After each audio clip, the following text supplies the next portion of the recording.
بسم اللہ الرحمن الرحیم۔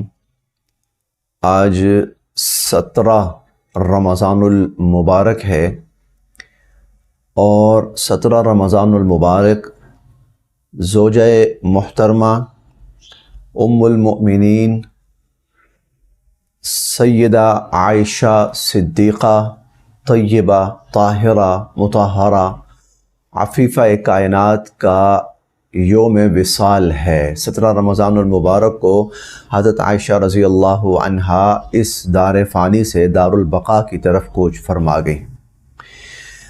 اس موقع کی مناسبت سے اور اس دن کی مناسبت سے حضرت عائشہ رضی اللہ تعالی عنہا کے حوالے سے دو ایسی فضیلتوں کا تذکرہ کرنا ہے، اور ان کو فضیلت کے ساتھ ساتھ آپ انفرادیت بھی کہہ سکتے ہیں کہ حضرت عائشہ رضی اللہ عنہا کو دو ایسی فضیلتیں اور ایسی انفرادی حیثیت حاصل تھی کہ اس پر وہ جتنا فخر کریں وہ کم ہے، اور وہ دونوں فضیلتیں اتنی حیران کن ہیں، اتنی عجیب ہیں کہ انسان حیران رہ جاتا ہے کہ اللہ رب العزت کے ہاں حضرت عائشہ صدیقہ طیبہ طاہرہ مطہرہ عفیفہ کا کیا مقام اور کیا عظمت اور کیا شان تھی۔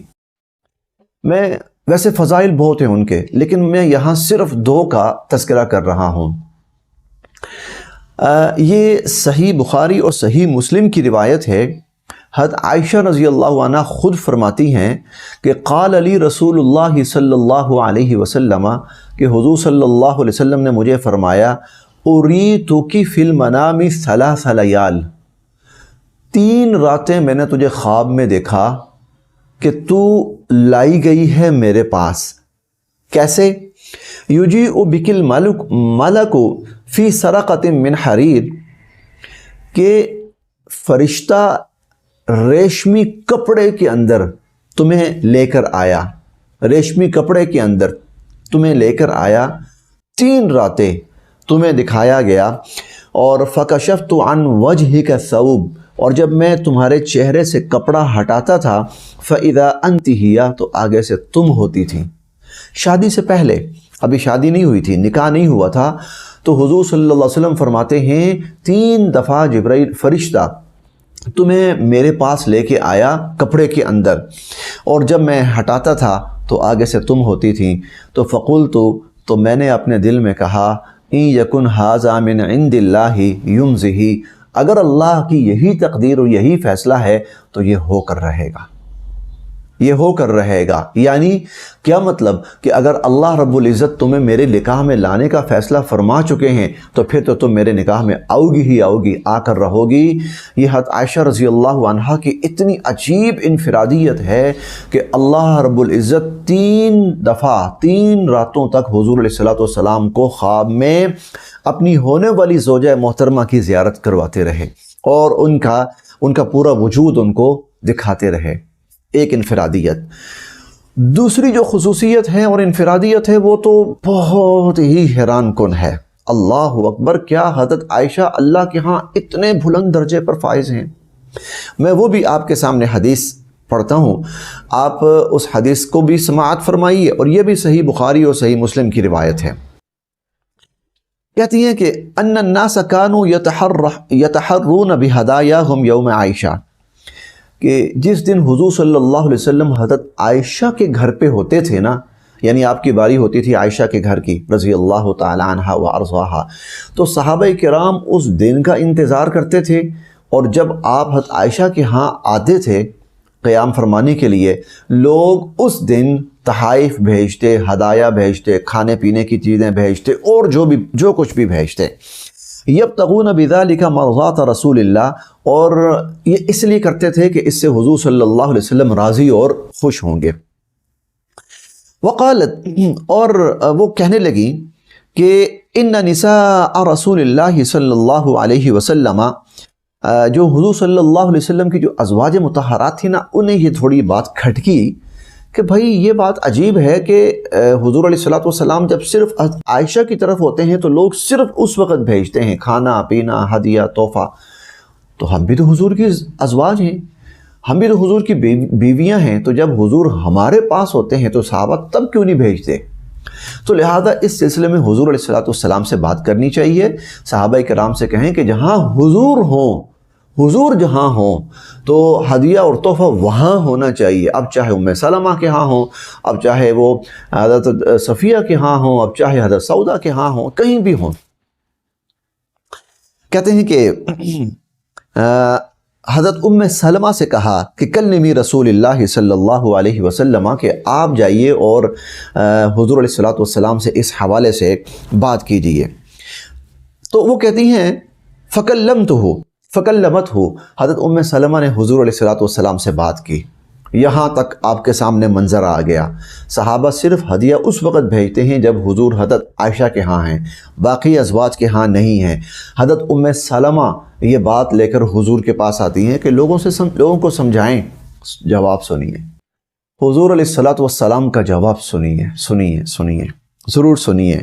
فقال لها، تو حضور علیہ السلام نے ام سلمہ سے کہا، لا تؤذینی فی عائشہ، عائشہ کے بارے میں مجھے ایذا نہ پہنچاؤ، تکلیف نہ پہنچاؤ۔ تمہاری اس بات سے بھی جو تم عائشہ کے خلاف کر رہی ہو مجھے تکلیف ہو رہی ہے، مجھے عائشہ کے بارے میں تکلیف نہ پہنچاؤ۔ سننے والا جملہ تو اگلا ہے کہ فَإِنَّ الْوَحْيَ لَمْ يَأْتِنِي وَأَنَا فِي ثَوْبِ امْرَأَةٍ إِلَّا عَائشَةٍ۔ حضور علیہ السلام فرمانے لگے، ام سلمہ تم نے دیکھا ہے نا، اللہ وہی بھی مجھے صرف اس وقت بھیجتے ہیں جب میں عائشہ کے گھر عائشہ کی باری پہ ہوتا ہوں۔ اللہ وہی بھی مجھے اس وقت بھیجتے ہیں کہ جب میں عائشہ کی باری میں عائشہ کے گھر میں ہوتا ہوں۔ میں تم لوگوں کے پاس بھی ہوتا ہوں، تمہارے ہاں ہوتے ہوئے کبھی وہی آئی ہے؟ وہی صرف تب آتی ہے جب میں عائشہ کے پاس ہوتا ہوں، جب میں عائشہ کے حجرے میں ہوتا ہوں، جب میں عائشہ کی باری میں ہوتا ہوں۔ بلکہ یہاں پر جو جملہ ہے نا، لفظ ہے، وہ ہے فی ثوب عائشہ، جب میں عائشہ کے کپڑے میں ہوتا ہوں، عائشہ کے ساتھ مراد اس کے قریب۔ قالت اتوب الی اللہ من اذاک یا رسول اللہ، وہ کہنے لگیں اللہ کے نبی میں معافی مانگتی ہوں کہ اگر میری وجہ سے آپ کو ایذا پہنچی ہے، تکلیف پہنچی ہے۔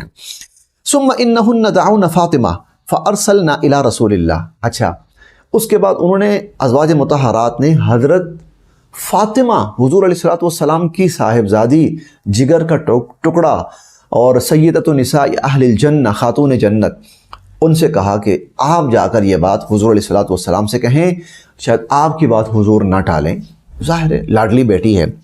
فکلمت ہو، حضرت فاطمہ الزہرا رضی اللہ عنہا نے آ کر یہ بات کی حضور علیہ السلام سے۔ تو فقال، آپ نے فرمایا، یا بنیہ، اے بیٹی، الا تحبین ما احب، جس سے میں محبت کرتا ہوں کیا تو اس سے محبت نہیں کرے گی؟ قلت بلا، میں نے کہا اللہ کے نبی کیوں نہیں، جس سے آپ محبت کریں کیسے ہو سکتا ہے میں اس سے محبت نہ کروں؟ قال فاحبی ہذہ، تو حضور نے فرمایا اے فاطمہ عائشہ سے محبت کر، اے فاطمہ عائشہ سے محبت کر، اے فاطمہ عائشہ سے محبت کر۔ صحیح بخاری اور صحیح مسلم کی روایت، اللہ وہی صرف اس وقت بھیجتے ہیں جب حضور علیہ السلام حضرت فاطمہ حضرت عائشہ کے گھر میں ہوں۔ ہاں، باہر اور جگہوں پر ہو سکتا ہے وہی آئی ہے، باہر اور جگہوں پر وہی آتی تھی، لیکن جب گھروں میں ہوتے تھے تو صرف اس وقت وہی آتی تھی جب حضور حضرت عائشہ کے حجرے میں اور حضرت عائشہ کی باری میں اور حضرت عائشہ کی صحبت میں ہوتے تھے۔ کیا مقام ہے اللہ کے ہاں سیدہ عائشہ صدیقہ طیبہ طاہرہ مطہرہ عفیفہ کائنات کا۔ اللہ کی کروڑہا اربہا کھربہا ان کے اوپر رحمتیں ہوں۔